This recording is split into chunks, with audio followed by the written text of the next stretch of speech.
é aquela que atacava de perto.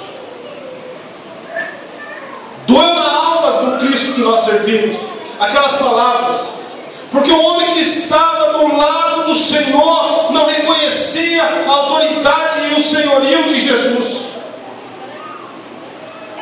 Quem sabe até Jesus pensou: será que está valendo a pena mesmo eu morrer pelo homem e pela mulher?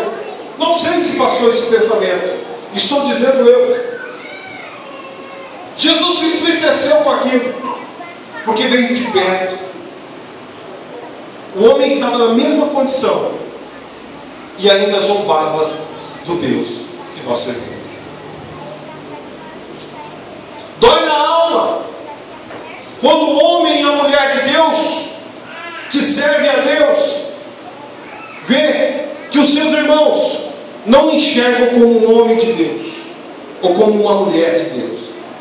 Dói na alma quando um homem ou uma mulher que serve a Deus não vê que a sua parentela vê ele como um homem ou uma mulher que está no caminho certo, que é servindo a Cristo.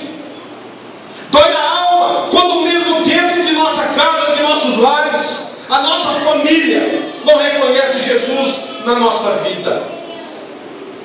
É triste. Dói na alma. Dói na alma. Aleluia.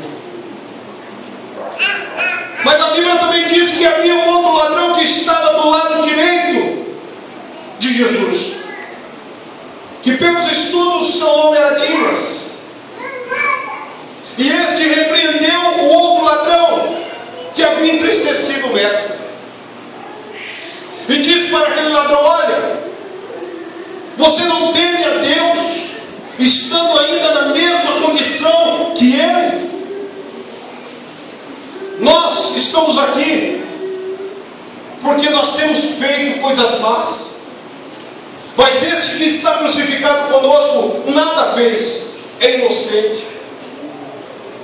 Da mesma forma que aquelas palavras do primeiro ladrão entrou no coração do mestre, a do segundo também entrou e fez o mesmo caminho.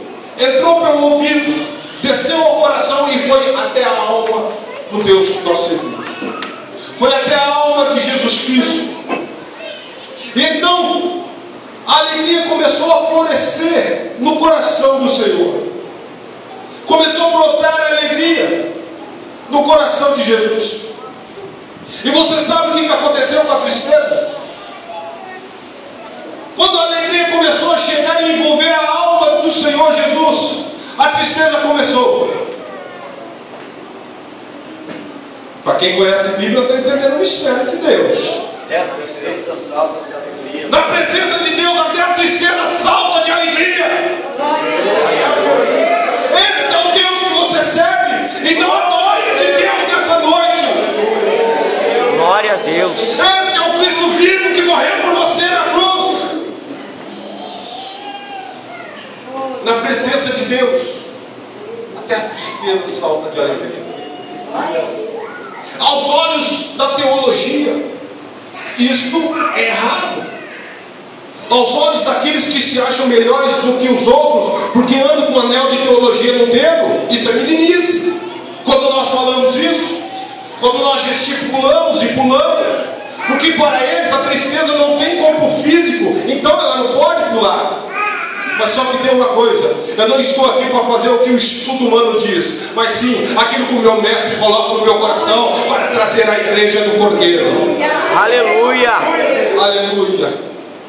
Então o Senhor se alegra, fica com o coração jubiloso, contente, feliz, de uma tal forma que ele diz para aquele ladrão: ainda hoje, glória a Deus, aleluia, glórias a Deus, ainda hoje estarás comigo no paraíso, diz o Senhor.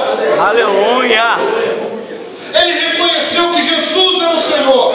Ele sabia que Jesus não iria se esquecer dele. E ele entendeu que Jesus tinha um reino para a vida eterna para ele. E o Senhor disse para ele: ainda hoje estarás comigo no paraíso, glorificando o nome do Senhor teu Deus.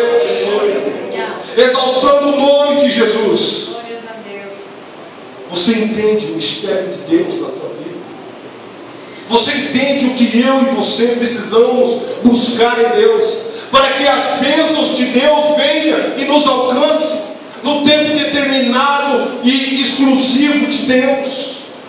Você começa a entender aqui e aprender junto comigo que o Senhor, que Deus, que Jesus é o nosso Senhor, e que Ele não se esquece do seu povo e das suas promessas. E além disso, Ele é um reino maravilhoso, em que diz a Bíblia que as ruas são de ouro e de cristais, os muros são de jaspe. Você consegue entender a maravilha que é? Diz a palavra de Deus ainda que aquilo que os olhos não viram, que os ouvidos não ouviram, é o que Deus tem preparado para a sua igreja, para o seu povo. Aleluia. A igreja pode se colocar em pé em nome de Jesus. Maestro Rodrigo, assume o louvor.